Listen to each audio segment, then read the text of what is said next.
Olá! No estudo de hoje, nós vamos aprender sobre o significado de Jerusalém.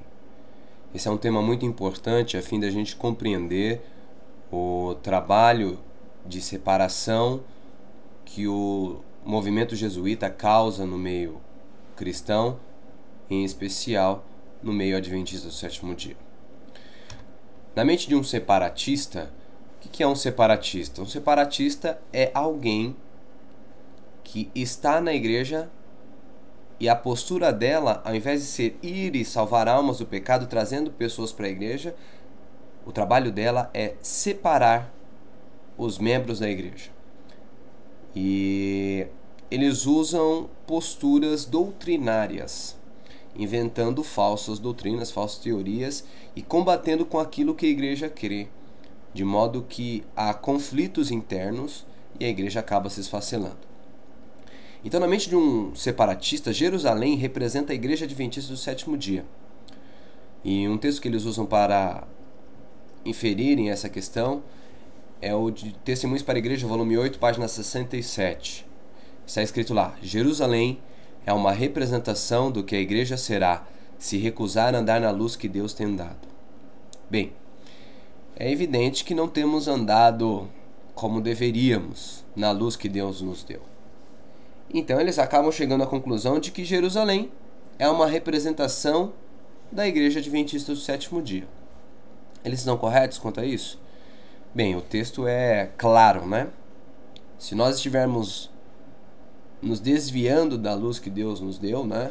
Não estivermos andando na luz que Deus nos deu, obviamente nos tornamos Jerusalém. E qual a ideia deles, qual a alegria deles em chegarem a essa conclusão de que Jerusalém é a igreja? É que como Jerusalém foi escolhida, nós os adventistas fomos escolhidos. Como Jerusalém rejeitou a mensagem, desobedeceu a mensagem de Deus ao ponto de crucificar o próprio Cristo, nós também estamos desobedecendo, não estamos andando na luz que Deus nos deu. E assim como Jerusalém foi destruída pelos seus pecados, eles então apontam que a igreja adventista vai ser destruída por conta dos seus pecados. Aí, eles chegam à conclusão então que tem que sair antes que ela seja destruída. Comparando com a orientação que Cristo deu aos seus discípulos, né? Quando virdes, né, a abominação da desolação e ela estiver no lugar santo, quem estiver no monte, fuja. Então, qual é a ideia deles? Eles empregam esse termo abominação da desolação, dizendo que é o pecado. Quando o pecado estiver na igreja, fuja, né? E eles pegam esse texto de Mateus 24:15 e chegam a essa conclusão. Bem, dois pontos a se observar nesse tipo de visão, né? Primeiro, é que a abominação da desolação não é pecado. O texto de Mateus 24:15 não está falando de pecado. A abominação da desolação é o trabalho papal, fazendo o decreto dominical, pisoteando o sábado do Senhor, lançando a verdade por terra, a verdade da mortalidade da alma, né? E você percebe isso em Daniel 8, verso 13, por exemplo, onde pergunta: até quando vai durar a abominação da desolação? E aí você percebe nos versos anteriores que ele estava se referindo ao trabalho papal ali, o chifre pequeno. Então a abominação da desolação não é pecado, como eles dizem. Quando eu ver o pecado na igreja, eu vou fugir. Ela está falando em relação ao decreto. Tanto que você vê no livro Eventos Finais que quando houver o decreto, os servos de Deus devem se retirar para as cidades pequenas, passo preparatório para as montanhas.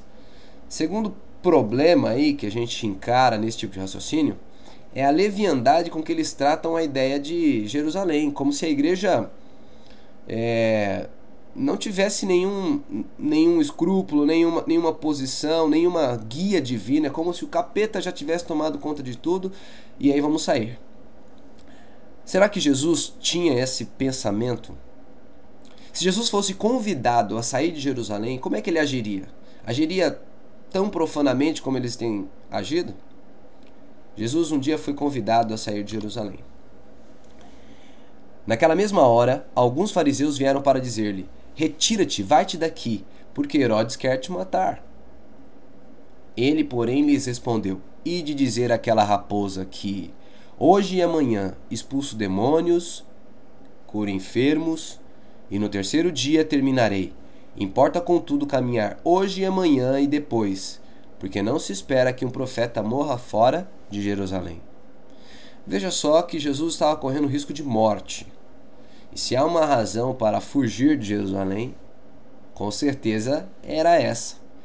Convidaram então Jesus a se retirar de Jerusalém. E ele disse: olha, eu vou morrer aqui, porque um profeta não deve morrer. Não se espera que um profeta morra fora de Jerusalém. Percebe que Jesus tinha uma postura não leviana como a que os movimentos separatistas têm apresentado? Jesus ensinou não somente pelo seu exemplo, mas ele especificou claramente em instruções aos seus discípulos que eles não deveriam sair de Jerusalém. E comendo com eles, determinou-lhes que não se ausentassem de Jerusalém, mas que esperassem a promessa do Pai, a qual, disse ele, e de mim ouvistes, porque João, na verdade, vos batizou com água, mas vós sereis batizados com o Espírito Santo não muito depois desses dias.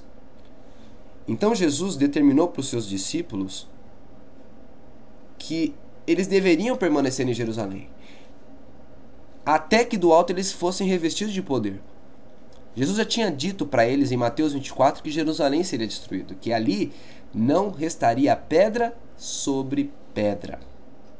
Porém, Jesus não só disse que Jerusalém seria destruída, disse que eles deveriam ficar em Jerusalém até que eles recebessem o poder do Espírito Santo. Agora, por que Jesus deu uma orientação dessa? Já não podia ter falado para eles saírem de Jerusalém, já sabendo que futuramente ela seria destruída? Se o que foi é o que há de ser, e o que se fez se tornará a fazer, e há uma comparação de Jerusalém no passado com a igreja hoje, será que nós não devemos também fazer uma comparação da orientação de Jesus aos discípulos para os nossos dias?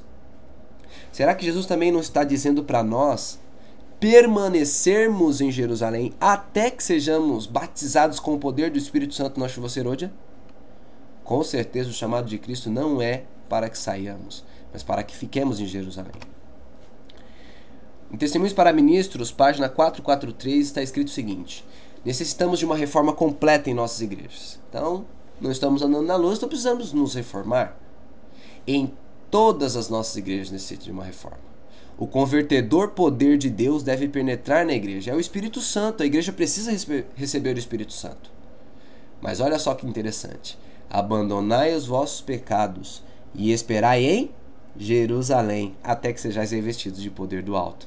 Permiti que Deus os separe para a obra. Perceba que a orientação de Deus é que a igreja que está fraca, necessitando de uma reforma, necessitando de um reavivamento pelo poder do Espírito Santo, isso é uma verdade. Mas ele diz que nós não devemos sair da igreja por conta disso, devemos esperar, porque Deus vai nos enviar o poder do Espírito Santo dentro da igreja ainda. E assim ele nos separará para a obra. Qualquer pessoa que busque antes desse tempo fazer um levante, está trabalhando no poder do inimigo. Por quê? Porque Deus há de nos separar para a obra ao derramar sobre nós o Espírito Santo. Isso aconteceu com os discípulos no passado. Eles tinham que ficar em Jerusalém a fim de que eles fossem selados para o seu trabalho. No livro Atos dos Apóstolos, na página 30, está escrito o seguinte: o Espírito Santo ser-lhes-ia dado em sua plenitude, selando-os para a sua obra. Disse o Salvador: eis que vos envio a promessa do Pai. Ficai, porém, na cidade de Jerusalém, até que do alto sejais revestidos de poder. Deus, ele selou os discípulos para a obra com o poder do Espírito Santo. E agora eles podiam sair pregando o evangelho por todo mundo. Será que isso se repete a nós? Será que essa mensagem também não deve ser comparada, assim como eles comparam Jerusalém com a igreja? Será que é só a destruição de Jerusalém que deve ser comparado conosco? O texto de Ezequiel, capítulo 9, é o texto mais importante da Bíblia falando sobre selamento. E ele revela que para ser selado o indivíduo tem que estar, sabe onde? Dentro de Jerusalém. O Senhor, né, clamou ao homem vestido de linho, que tinha o estojo de escrevedor à cintura. Ele disse: passa pelo meio da cidade, pelo meio de Jerusalém, e marca com sinal a testa dos homens que suspiram e gemem por causa de todas as abominações que se cometem no meio dela.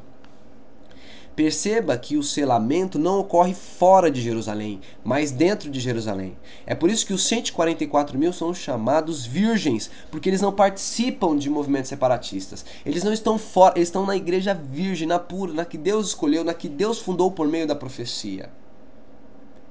E veja que tem abominações em Jerusalém. E eles não fogem por causa das abominações. Eles permanecem em Jerusalém suspirando e gemendo por causa dos pecados seus e por causa dos pecados dos seus irmãos. Essa é a postura do servo de Deus. Não para sair, para fugir de Jerusalém, para causar separação, mas para que, juntos, suspirando e gemendo contra as coisas que estão erradas, possamos fazer avançar a obra e demonstrar por uma vida consagrada àqueles que estão na impiedade, a fim de que alguns deles se convertam e venham para Cristo Jesus. A irmã White, ela faz uso também do texto de Ezequiel 9, verso 4. E ela acaba ensinando que Jerusalém é a igreja e que quem quiser receber o selamento não pode ser de movimento separatista. Notai cuidadosamente este ponto. Os que receberem o puro sinal da verdade, neles gravado pelo poder do Espírito Santo, representado pelo sinal feito pelo homem vestido de linho, são os que suspiram e gemem por todas as abominações que se cometem na igreja. Olha que coisa linda, que coisa fantástica. Ela primeiro chama atenção. Notai cuidadosamente esse ponto, ou seja, presta atenção. Aqueles que receberem o selamento são aqueles que suspiram e gemem por causa das abominações que se cometem. Aí ela tira a palavra Jerusalém e acrescenta a palavra igreja no lugar, provando que Jerusalém é a igreja. E não somente que Jerusalém é a igreja, mas que a Jerusalém de Ezequiel 9, verso 4, na qual os selados devem permanecer, suspirando e gemendo, é a própria igreja, onde há abominações, mas eles não vivem nas abominações. Eles estão suspirando e gemendo pelo lado correto. Então, não tem como sair de Jerusalém. Não devemos sermos de movimentos separatistas, atacando a igreja, se alimentando das cascas das feridas de nossos irmãos. É o objetivo de Deus agora que nós vivamos uma vida santa e preguemos para as pessoas que estão lá fora, para que elas reconheçam a tríplice mensagem angélica e, quando acontecer os eventos finais, elas estejam preparadas para combater o bom combate contra as hostes espirituais das trevas. Logo, não podemos agora entrar em nenhuma nova organização, pois isso significaria apostasia da verdade. Deus dá uma direção, permaneça em Jerusalém. Se você vai ao contrário, obviamente você está apostatando da verdade, porque essa não é a orientação divina. Cristo orou em João 17 que seus discípulos fossem um. E esses movimentos separatistas vão lá, montam obreiros para que eles fiquem na igreja adventista pregando dentro de aquário. Você não vê esse pessoal indo para lugares onde não tem igreja adventista e façam um trabalho ali tremendo, salvando almas e montando uma igreja ali. Você não vê esse pessoal fazendo isso. Eles vão lá, estudam, aprendem as doutrinas deles, a igreja está na apostasia, aquele negócio, e volta para a igreja e fica fermentando e enfraquecendo as nossas fileiras com essa ideia. Por isso que é a apostasia da verdade. Aí alguns vão dizer que esse negócio de nova organização é que tem duas organizações, a de Deus e a do diabo. O que Deus está falando é que a gente não pode passar para a do diabo. Isso não tem nada a ver. Tanto que ela diz o seguinte, ó: não podemos agora entrar em nenhuma nova organização. Se fosse a organização de Deus e a organização do diabo, por causa desse agora, ela estaria dizendo: olha, não podemos entrar agora, mas no passado a gente podia viver na organização do diabo, podia até montar uma organização do diabo. Não é isso. Organização não deve ser entendido pela mente de um separatista que busca relativizar a sua saída por conta desses textos. Organização deve ser entendida conforme a profetisa a entendia. Aumentando o nosso número, tornou-se evidente que sem alguma forma de organização haveria grande confusão. Por quê? A igreja já estava com 3.500 membros, vários templos, sanatórios, trabalhos de saúde, enfim, hospitais. E como agora que a igreja ia coordenar esse trabalho? Muitas pessoas poderiam proceder que nem Kellogg, se apropriar de propriedades da igreja. Muitas pessoas poderiam agora estarem passando os prédios da igreja para o seu nome, enfim, causando vários problemas dessa natureza, roubando. E outros pastores que necessitavam de pagamento não receberiam, talvez, por estarem trabalhando numa igreja mais humilde, num bairro humilde. E outras igrejas, que, por exemplo, como Battle Creek, que era muito grande, eles estarem recebendo mais do que o necessário. Então, a fim de que todos fossem tratados de modo igualitário, a fim de que a obra tivesse os seus prédios assegurados, que tivesse uma forma de trabalho de maneira que nós pudéssemos trabalhar com um objetivo, com planos, e que esses planos funcionem em todos os lugares. Tinha que se organizar, ou seja, se estabelecer como instituição. Caso contrário, haveria grande confusão e a obra não seria levada avante com êxito.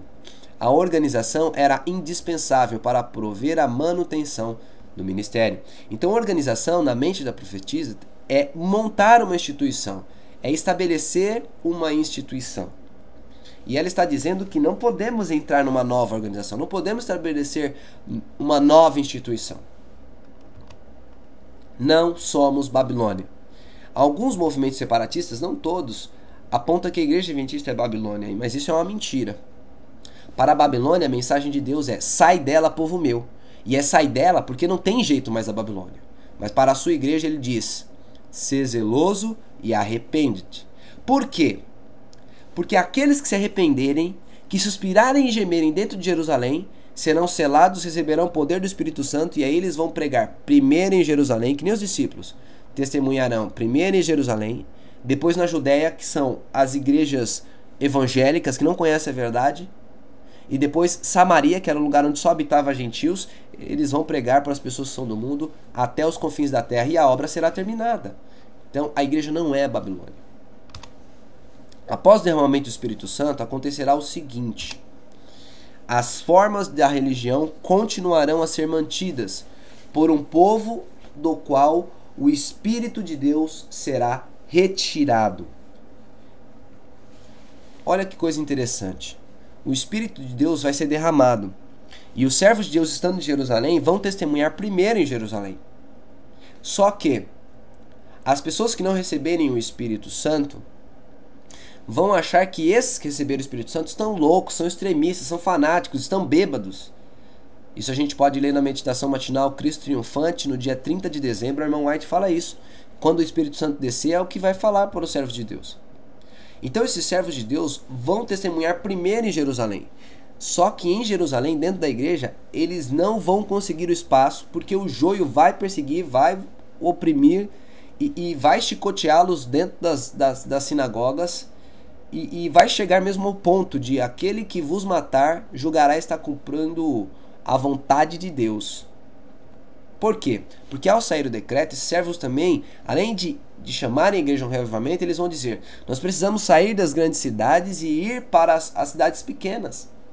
E o povo vai dizer que eles são extremistas, que isso é um pensamento errado. E aqueles adventistas que não eram firmes em Deus, que só iam na igreja sábado de manhã, estavam vivendo uma vida de pornografia, assistindo novelinha, nada de fazer trabalho missionário, aluga firme, mas não tem nada de conhecer a Bíblia. Esse povo que não está vivendo a fé como deveria, quando sair o decreto, eles vão despertar e falar: não, agora é o povo de Deus. Eles vão voltar para a igreja, vão ficar firmes, vão agora e frequentar todos os cultos, vão querer orar, estudar a Bíblia, participar de pequenos grupos, mas são as virgens loucas que não se prepararam no tempo que deveria ter se preparado. O Espírito Santo foi derramado e eles então agora encontram com suas lâmpadas sem o azeite do Espírito Santo. E aí então, os servos de Deus perseguidos, eles têm que sair para pregar também na Judéia, que são as igrejas evangélicas, e depois Samaria, cumprindo a orientação de Deus. E quem é que fica na igreja então? É o joio. Nesse momento, quando sai o decreto, ele é o sinal para nós sairmos das cidades e habitarmos em lugares mais afastados, passo preparatório para as montanhas. Essa é a orientação de Deus. E aquele joio que fica, eles mantêm a forma de religião. E o zelo satânico com que o príncipe do mal os inspirará para cumprimento de seus maldosos desígnios terá semelhança do zelo para com Deus. Quem manterá as formas de religião será o joio. Eles se apinharão nas igrejas quando sair o decreto, dizendo: templo do Senhor, templo do Senhor, templo do Senhor é este, esta é a igreja de Deus, a profecia sempre dizia isso, vamos ficar firmes agora, né? Quando na realidade eles deveriam estar se afastando e só vindo pregar na cidade, levando os molhos para esses lugares afastados. E o que vai acontecer com os servos de Deus? Quando o decreto promulgado pelos vários governantes da cristandade contra os observadores dos mandamentos de Deus lhes retirar a proteção do governo, abandonando-os aos que lhes desejam a destruição, o povo de Deus fugirá das cidades e vilas e reunir-se-á em grupos, habitando nos lugares mais desertos e solitários. Muitos encontrarão refúgios na fortaleza das montanhas. Olha que coisa interessante. É por isso que o povo de Deus, quando sair o decreto e houver o derramamento do Espírito Santo, né, o selamento deles, eles saem de Jerusalém para habitar em pequenos grupos, em cidades afastadas, em lugares afastados.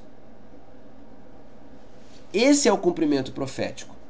E quem fica lá em Jerusalém, nas nossas igrejas, mantendo o culto ali, as formas de religião, são aqueles que não receberam o poder do Espírito Santo, não tinham esse discernimento espiritual. Por isso, não é a hora ainda de fugir. Há eventos proféticos que devem ser respeitados. Nós devemos ouvir a orientação de Jesus: permanecer em Jerusalém até que do alto sejais revestidos de poder. É a hora agora de permanecer firmes ao lado do direito, em meio à iniquidade dominante, suspirando e gemendo e não vivendo na iniquidade, de modo a fazer tudo quanto estiver ao nosso alcance para deter o progresso do vício e para promover a virtude, a pureza e a verdadeira varonilidade. Tem muitas pessoas que estão vivendo no pecado na igreja, mas porque elas entraram e não foram bem preparadas, não tomaram um bom estudo bíblico, não tiveram boa orientação. Mas ao perceber as pessoas consagradas, essas pessoas vão sentir o toque do Espírito Santo e vão se converter. Por isso não é a hora de atacar a igreja. Não é a hora de condenar as pessoas, tanto porque essa não é a nossa missão. Nós precisamos colocar o dedo no nosso nariz e vermos o que na nossa vida desagrada a Deus. Agora, quanto à iniquidade que estiver dominante, será a nossa santidade e amor para com o irmão, estendendo a mão para que ele possa se levantar, que vai trazer salvação, e não as acusações. E será que aquele que ficar em Sião e permanecer em Jerusalém será chamado santo. Essa expressão ser chamado santo é muito importante. Em Apocalipse, capítulo 14, verso 12, fala: aqui está a perseverança dos santos, os que guardam os mandamentos de Deus e mantêm o testemunho de Jesus. Esses santos, ela está se referindo aos 144 mil, aqueles que foram selados.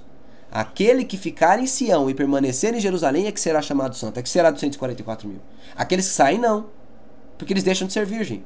Aqueles que estão com movimentos separatistas, se alimentando das feridas da igreja, das cascas das feridas da igreja, sendo povos acusador, continuam sendo separatistas do mesmo jeito.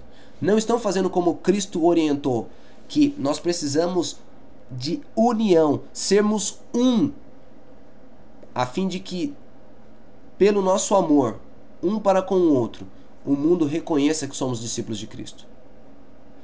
Todo aquele que estiver inscrito entre os vivos em Jerusalém, ou seja, será chamado santo todos aqueles que estiverem vivendo espiritualmente na linha de obediência. e não naqueles que estão vivendo no pecado. Temos que permanecer em Jerusalém, mas permanecer entre os vivos. Mas e se alguém alegar? Eu não saí de Jerusalém, mas eu fui expulso. Jesus não desculpa nem esses. Tem que voltar. Olha que orientação tremenda. Quando, porém, vos perseguirem numa cidade, fugi para outra, porque em verdade vos digo que não acabareis de percorrer as cidades de Israel, até que venha o Filho do Homem. Nós não podemos, irmãos, sair das cidades de Israel. Então, te perseguiram lá na igreja do Recanto Mônica. Vai frequentar José Bonifácio.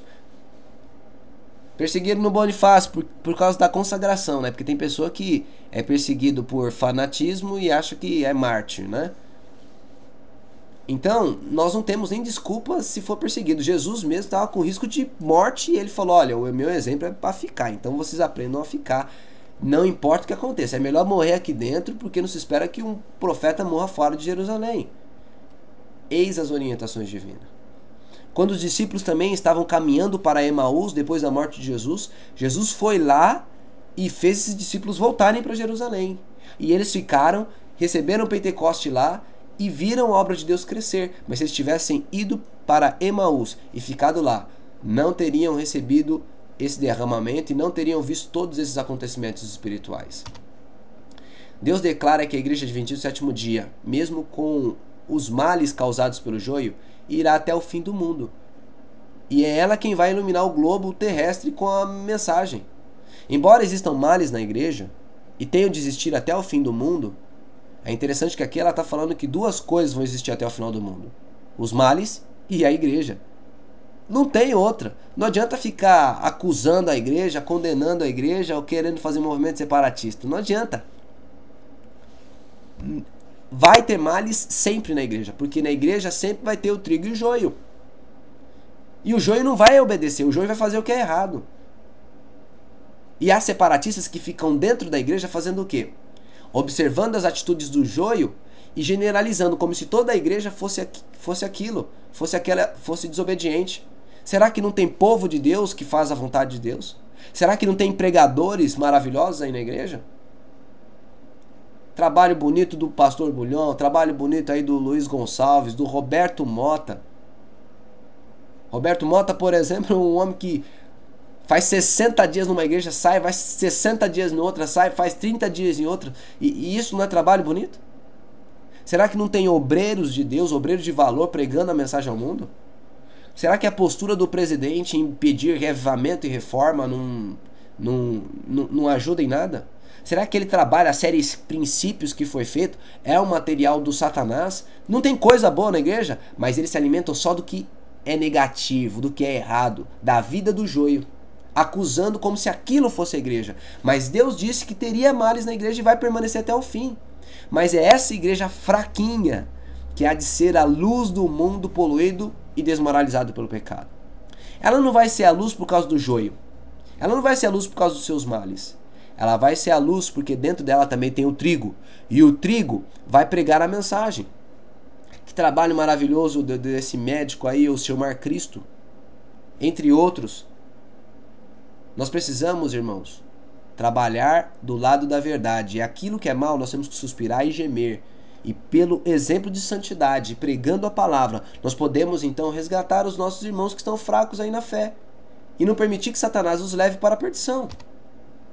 Antes dos juízos finais de Deus caírem sobre a terra, haverá entre o povo do Senhor tal avivamento da primitiva piedade, como não fora testemunhado desde os tempos apostólicos. O Espírito e poder de Deus serão derramados sobre seus filhos. Naquele tempo, no tempo em que o Espírito de Deus for derramado, muitos se separarão das igrejas em que o amor deste mundo suplantou o amor de Deus e a sua palavra. É só no derramamento do Espírito Santo que vai acontecer essa separação das igrejas. Satanás sabe disso? Sabe. Ele sabe que quando for derramado o Espírito Santo, eles vão pregar primeiro em Jerusalém, depois eles saem, pregam na Judéia, depois eles saem, pregam Samaria, até os confins da terra. Eles têm que sair. Não vão ficar nas suas congregações, nas suas igrejas locais aí, nos muros de Jerusalém que Deus deixou. Eles saem para pregar o Evangelho. E também não é a saída rebelde, dê as costas para Jerusalém. Não. Eles estão saindo para cumprir a missão. Mas é só naquele tempo quando o Espírito de Deus for derramado. E Satanás sabe disso? Sabe. Então o que ele vai fazer? O inimigo das almas deseja estorvar, causar empecilho a esta obra.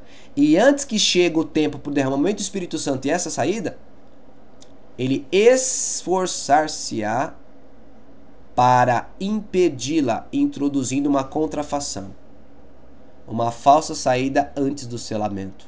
E essa contrafação são os movimentos separatistas. Sejam aqueles que ficam dentro, fermentando a igreja, desviando, levando-a para fora doutrinariamente, quando ela deveria estar no trabalho de salvar almas e crescer espiritualmente pelo conhecimento da verdade presente, bem como aqueles que chamam as pessoas a saírem, dizendo que a igreja vai ser destruída como Jerusalém. Nas igrejas em que puder colocar sob seu poder sedutor, Satanás fará parecer que a bênção especial de Deus foi derramada. Manifestar-se-á o que será considerado como grande interesse religioso. Multidões exultarão de que Deus esteja operando maravilhosamente por elas, quando a obra é de outro espírito, é do diabo. E é o que acontece nesses movimentos separatistas. Nós vimos aí o trabalho dos jesuítas, que era eles separarem o povo de Deus, esfacelar para enfraquecer a igreja, a fim de que a igreja católica ganhe no final. E nós estamos aqui ajudando eles a fazer o trabalho, voltando nossas armas para nossas fileiras, quando deveríamos estar indo por todo mundo, pregando o evangelho e salvando almas. Percebamos que Satanás está nos descentralizando e introduzindo essa contrafação de movimentos separatistas e de doutrinas estranhas. Meu irmão, soube que se estáis assumindo a posição de que a Igreja Adventista do Sétimo Dia é Babilônia e de que todos que querem se salvar devem sair dela, não sois o único homem que o diabo tem enganado nessa questão. Perceba como é clara a expressão. Durante os últimos 40 anos, um homem após o outro tem se levantado alegando que o Senhor o enviou com a mesma mensagem. Mas permite-me vos dizer, como a eles tenho dito, que essa mensagem que proclamais é um dos enganos satânicos destinado a criar confusão entre as igrejas. É o trabalho jesuíta em nosso meio. O trabalho de causar divisões. Sei que o Senhor ama a sua igreja. Ela não deve ser desorganizada ou esfacelada em átomos independentes. Não deve fazer novas organizações, irmãos. Não deve fazer nova organização. Ela não deve ser desorganizada nem esfacelada em átomos independentes. Todos devem estar ligados. Seja conferência geral, divisões, uniões, associações, missões, igrejas, distritos. Precisamos estar trabalhando sistematicamente na salvação das almas. Nessa ideia de separatismo não há nisso nenhuma coerência. Não existe a mínima evidência de que tal coisa venha se dar. Ela está jogando para o futuro ainda. Isso aí nunca vai acontecer. Aqueles que derem ouvidos a essa falsa mensagem de separação e procurarem fermentar os outros serão enganados e preparados para receber os mais avançados enganos e virão a nada. Por que é que ela disse que vai receber avançados enganos quem tiver uma mente separatista? É que quem faz esse separativismo nós já vimos que são os jesuítas. Para esfacelar os movimentos protestantes, principalmente aquele protestante que tem um pensamento como a Igreja Adventista, que conhece as profecias, que sabe que o papado é a besta do Apocalipse, que sabe que o domingo será o sinal da besta. Então eles procuram esfacelar o nosso movimento para a gente enfraquecer. E uma vez que você vai na onda deles, eles vão começar a inventar uma onda de história. E aí já vem a mensagem do véu, da barba, a trindade não existe. E aí já vem lá o Cristo com tendência pecaminosa, com desejo pecaminoso. Irmãos, precisamos nos centralizar e dar a tríplice mensagem angélica ao mundo. Foi para isso que Deus levantou a igreja. Segundo o texto que nós acabamos de ler, os que creem que não há problemas em esfacelar a igreja em átomos independentes receberão os mais avançados enganos. Mas o que vem a ser enganos avançados? Bem, como se vê, enganos avançados estão ligados a movimentos separatistas, que desejam esfacelar a igreja em átomos independentes. E esse trabalho nós já vimos que é a obra diabólica dos jesuítas, para enfraquecer a igreja. Quem não atentar à mensagem de Jerusalém ficará sujeito aos especiosos enganos que eles transmitirão. E isso é que vai resultar na apostasia ômega. Mas o que os jesuítas ensinam de tão pernicioso? Por que essa apostasia chama-se apostasia ômega? Que mensagem protestante mais incomoda os jesuítas? Porque ao vermos pessoas atacando essa mensagem protestante, a gente pode entender que ali possivelmente seja um jesuíta. Dessas perguntas, por hora, nós só vamos responder a última. Nós queremos que vocês gravem bem a resposta. A pergunta é: que mensagem protestante mais incomoda os jesuítas? Na Enciclopédia Barça, volume 11, está escrito o seguinte: o Concílio de Trento condena a tese da justificação pela fé segundo Lutero, mantendo o valor das obras. Preste atenção nesse detalhe. O que irrita, o que deixa indignado os jesuítas e prejudica o trabalho do dragão é exatamente essa mensagem da justificação pela fé, de acordo com o que Lutero ensinava. Porque o que Lutero ensinava faziam com que as obras não entrassem no campo da salvação. Mas como Satanás quer que você pense que as obras entram no campo da salvação, ele então precisa atacar a mensagem de justificação pela fé segundo ensinado por Lutero. Que Deus te abençoe e te guarde.